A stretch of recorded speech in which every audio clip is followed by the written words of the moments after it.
بسم اللہ الرحمن الرحیم۔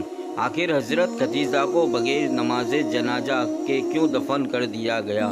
ایک بار حضور صلی اللہ علیہ وسلم کے پاس جبرائیل علیہ السلام تشریف لائے اور عرض کیا کہ اے اللہ کے رسول، یہ آپ کی بیوی خدیجہ جب آپ کے پاس کھانا لے کر آئے تو ان سے کہہ دینا کہ اللہ تعالیٰ نے انہیں سلام بھیجا ہے، اور ان سے میرا بھی سلام کہہ دینا۔ پھر انہیں جنت میں موتیوں کے محل کی خوشخبری دے دینا کہ جس میں نہ کوئی شور ہوگا اور نہ ہی کوئی آزمائش ہوگی۔ دوستو، حضرت خدیجہ رضی اللہ تعالیٰ عنہ ہی وہ پہلی ہستی ہے کہ جنہیں جنت میں محل کی خوشخبری سنائی گئی اور خود اللہ تعالیٰ نے انہیں سلام بھیجا۔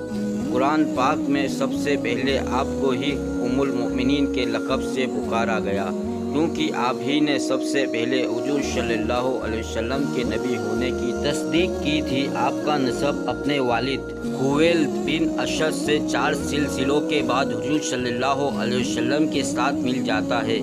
بچپن ہی میں آپ کے والد کا انتقال ہو گیا تھا اور پھر آپ کی امی نے آپ کو پالا پوسا، لیکن اتفاق یہ کہ آپ کی امی بھی زیادہ دن زندہ نہ رہ سکی اور ایک جنگ میں انہیں بھی شہید کر دیا گیا۔ والد کی وفات کے بعد حضرت خدیجہ رضی اللہ تعالیٰ عنہ نے اپنے والد کا تجارتی کام سنبھالا اور پھر ایسی مہارت سے تجارت کی کہ پورے مکہ میں آپ سے زیادہ مالدار عورت کوئی اور نہیں تھی۔ حضرت علی رضی اللہ تعالیٰ عنہ سے روایت ہے کہ حضور صلی اللہ علیہ وسلم نے فرمایا کہ پچھلے زمانے کی سب سے بہترین عورت حضرت مریم علیہ السلام ہے اور اس زمانے کی سب سے بہترین عورت میری بیوی خدیجہ ہے۔ حضرت عبداللہ بن عباس رضی اللہ تعالیٰ عنہ فرماتے ہیں کہ ایک بار حضور صلی اللہ علیہ وسلم نے زمین پر 4 لکیریں کھینچی اور فرمایا کہ کیا تم جانتے ہو کہ یہ کیا ہے؟ تو صحابہ اکرام نے جواب دیا کہ اللہ و اس کے رسول زیادہ جانتے ہیں۔ تو آپ صلی اللہ علیہ وسلم نے فرمایا کہ جنت کی بہترین عورتیں ہیں کہ جن میں حضرت خدیجہ بنت خویلد، حضرت فاطمہ بنت محمد صلی اللہ علیہ وسلم اور حضرت عائشہ بنت مزاحم اور حضرت مریم بنت عمران ہے۔ حضور صلی اللہ علیہ وسلم سے نکاح سے پہلے حضرت خدیجہ رضی اللہ تعالیٰ عنہ کا شمار مکہ کے بڑے مالداروں میں ہوتا تھا، کیونکہ آپ کے پاس تجارت کے لیے پورے 8000 اونٹ موجود تھے۔ انہی اونٹوں پر حضرت خدیجہ رضی اللہ تعالیٰ عنہ کا سامان شام اور یمن جیسے بڑے علاقوں میں جایا کرتا تھا۔ اس تجارت سے حضرت خدیجہ رضی اللہ تعالیٰ عنہ کو بہت نفع ہوتا۔ آپ کا کردار اتنا صاف تھا کہ مکہ والے آپ کے کردار کی قسمیں کھایا کرتے تھے اور اسی وجہ سے آپ کو طاہرہ کے لقب سے بھی پکارا جاتا تھا۔ پھر جب انہوں نے حضور صلی اللہ علیہ وسلم کے بارے میں معلوم ہوا کہ آپ بہت ایماندار اور محنتی ہیں تو حضرت خدیجہ رضی اللہ تعالیٰ عنہ نے آپ کو پیغام بھیجا کہ آپ میرے پاس آ کر تجارتی قافلے کی دیکھ بھال کریں۔ حضور صلی اللہ علیہ وسلم اس کام کے لیے راضی ہو گئے۔ حضرت خدیجہ رضی اللہ تعالیٰ عنہ نے حضور صلی اللہ علیہ وسلم کو اپنے تجارتی کاروبار میں شریک کر لیا اور کئی بار اپنا سامان تجارت دے کر باہر ملک بھی بھیجا۔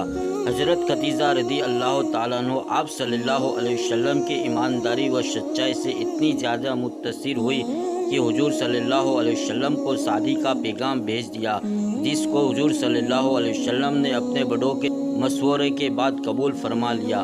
حضرت خدیجہ رضی اللہ تعالیٰ عنہ سے شادی کے بعد حضور صلی اللہ علیہ وسلم کو اپنے مقصد کے لیے زبردست مدد ملی۔ وہ ایک ایسا زمانہ تھا کہ جس میں ایک آدمی کی کئی بیویاں ہوا کرتی تھی، لیکن حضور صلی اللہ علیہ وسلم کی زندگی میں جب تک حضرت خدیجہ رضی اللہ تعالیٰ عنہ زندہ رہی آپ نے دوسری شادی نہیں کی۔ پھر جب آپ صلی اللہ علیہ وسلم نے تبلیغ کا کام شروع کیا تو آپ کو لوگوں کی زبردست مخالفت کا سامنا کرنا پڑا۔ اس موقع پر جس طرح حضرت خدیجہ رضی اللہ تعالیٰ عنہ نے آپ کی ہمت بڑھائی تو تاریخ میں ویسی مثالیں ملنا مشکل ہے۔ 10 سال تک حضرت خدیجہ رضی اللہ تعالیٰ عنہ نے اپنے خاندانی تعلقات اور اپنی دولت کے ذریعے اپنے شوہر حضور صلی اللہ علیہ وسلم کی بھرپور مدد کی۔ حضرت عائشہ رضی اللہ تعالیٰ عنہ بیان فرماتی ہے کہ حضور صلی اللہ علیہ وسلم جب کبھی بھی حضرت خدیجہ رضی اللہ تعالیٰ عنہ کا ذکر فرماتے تو ان کی بہت زیادہ تعریفیں کرتے۔ ایک دن مجھے غصہ آ گیا کہ آپ صلی اللہ علیہ وسلم ہر وقت خدیجہ کی